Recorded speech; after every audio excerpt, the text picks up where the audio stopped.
said, and Jesus Christ said, let us obey the law. This is when you read in Matthew chapter 5, verses 17 up to 19. You see this one well elaborated. It says clearly, do not think that I came to destroy the law or the prophets, but to fulfill them. He said clearly that if any one of you breaks any little jot of that law, shall be called the least in the kingdom of heaven.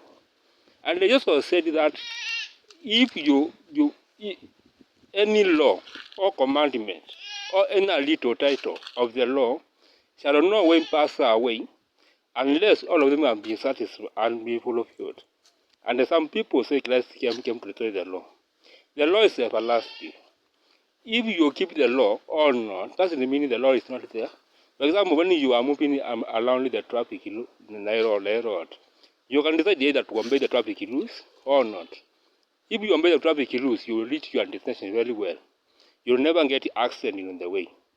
But if you say, let me just disobey the traffic laws, you will die instantly with some people following you. And you will be accused from breaking the traffic laws. That is why, if you keep the law, you will live. If you don't keep the law, you will by no way live. Doesn't matter if you keep saying you trust in Christ or you are just a Christ himself. You have to keep the law. That's all. Go and read Matthew chapter 5, verses 17 up to 19. It says that even in verse 20, if your righteousness doesn't surpass those of the scribes and the Pharisees, there's no way you can enter the kingdom of heaven. And you keep saying that you will go to heaven just because you break some laws. For example, you have broken Sabbath law. You say Sabbath is no longer practical law. Who told you Sabbath is not a practical law?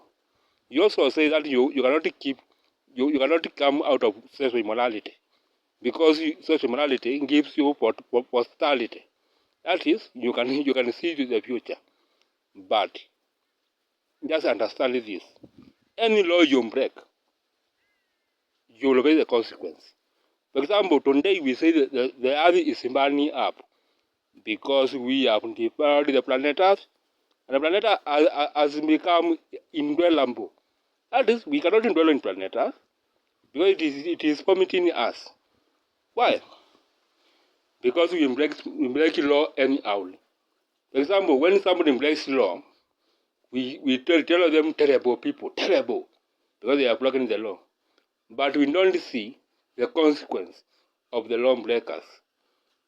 Lawbreakers are always perishing. For example, our lifespan dropped from 900 years up to 70 years nowadays. Although with our lot of scientific interventions, yet we can't improve beyond 70 years.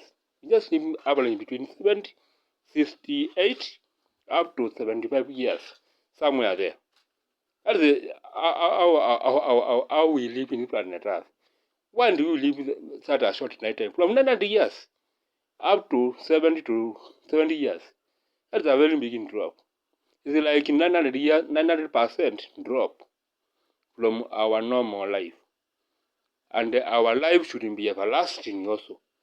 So it's like we dropped miserably just because of our lawlessness. I know we all want to disobey the law, but understand, keep the law. If you hear it, keep the law. And then don't question the law. Just keep it. The way you keep the manual of this machine we use, if you not keep the manual of this machine we use, the machine will break down. And then who will be to blame? You. When you are going to repair, you will have to pay a lot of cash so that it can be repaired. Suddenly you will not keep the manual. The same way, we have to keep our manual, which is our Bible and our Bible, to keep it in full. All the law in full and the prophets in full, so that we can live in this planet Earth happily together. If you like it, if you want to send me some coins so that we can continue with this massive work, you can send me plus 254 254 plus 254 743 160 119. And my name is Boniface Mutonga Zioki. You will understand that when we meet in the next world where there is no death.